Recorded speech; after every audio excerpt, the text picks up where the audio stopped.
talking about, you were talking about blinds earlier, and you were talking about libation and toasting, and and it just kind of reminds me, and you and I know, a lot of people don't know, but today's kind of a special day for us, and we're not going to go too much into that, but people have heard us talk about Carl Gamage, and today, the day that we're recording this, is October 16th, and today is the anniversary of Carl's death, and that was a time, and a tough time at the time for you and me and a lot of people. But since then, that's why I thought it was so awesome that we were recording tonight, because I thought, as a tribute to the man, to the legend, to a real man's man, No doubt. I thought a great thing we could do is throw in some of those stories, and I know you have a bunch of those, and so that Carl, buddy, you're still with us every day. We think about you all the time, and we're going to have a little laugh on your behalf. So I hope you get a smile on your face and a tear in your eyes as you listen to some of this. But, buddy, you were talking about blinds, and I know there's been some times when you first came up there to hunt with Carl that you might have been in a blind or two. Oh yeah, there's no doubt. In a blind and in a bind. Okay? I'm gonna tell you straight up. Listen, Carl Gamage was one of my best friends, and I loved him dearly. His passing, or rebirth, if you want to call it, There you go. his legend and his memory will live on in infamy with me until I get to see him again one day on the other side. And I look forward to that day to see my brother again and have a little toast with some of that nectar from heaven.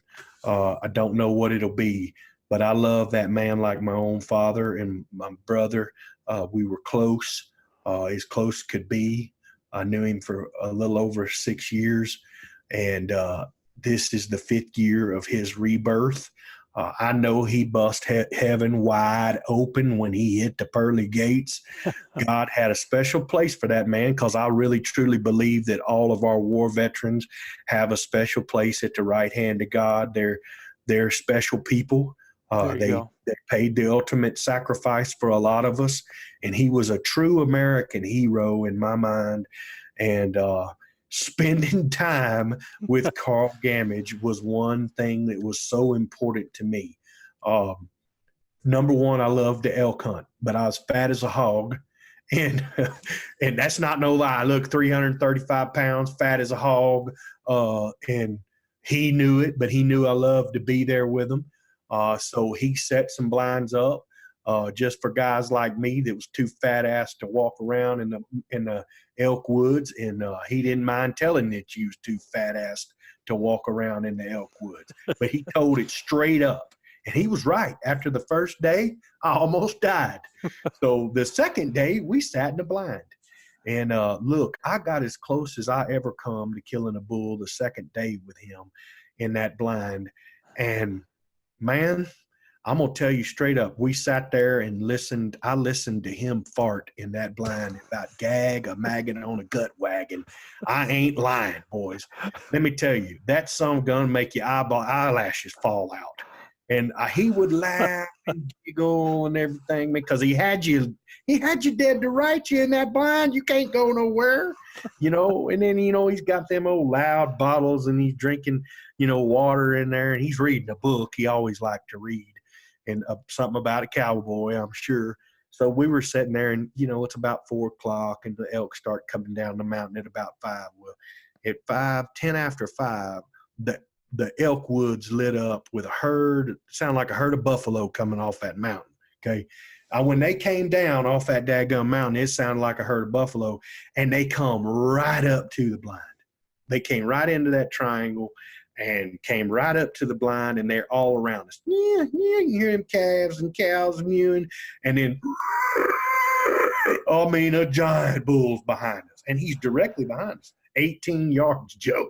Okay. My big fat ass in that blind's trying to square around to draw my bow, okay, and lean out the window And dude, it is a fiasco going on in there.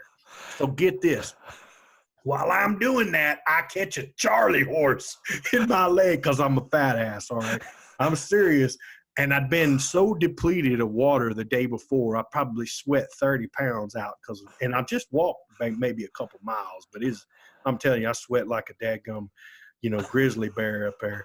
And I want to say something else for those guys that know me know exactly how I sweat. Okay, I can't say it on the air, but I promise you, they know. Guys that know me know exactly how hard I sweat. Okay, so at the end of the day, I'm telling you, I got this horrible cramp in my leg, and that son of a gun got out of his chair, Joe, and he started massaging my leg. Okay, look.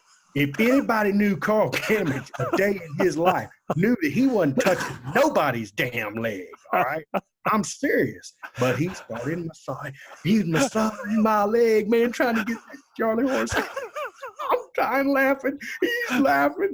And he's wanting to knock the hell out of me, I guarantee you. So he's massaging that thing. That bull gets around the left side, man. And he gets off balance. And when he gets off balance, he crunches a water bottle. Oh, my gosh. You don't want to crunch a water bottle in a big herd of elk, man. I'm telling you, as fast as they came in, they blew out of there like a fart in the wind, son. I'm talking Gandhi. Boom, up the mountain they went. He was so pissed off. He threw his shit down. Bam, oh, man, he's like going nuts. Ah, damn it. He said, I rubbed your damn leg and everything. And the damn bull left. He was pissed off. I'm telling you straight up, he was mad as I'm now.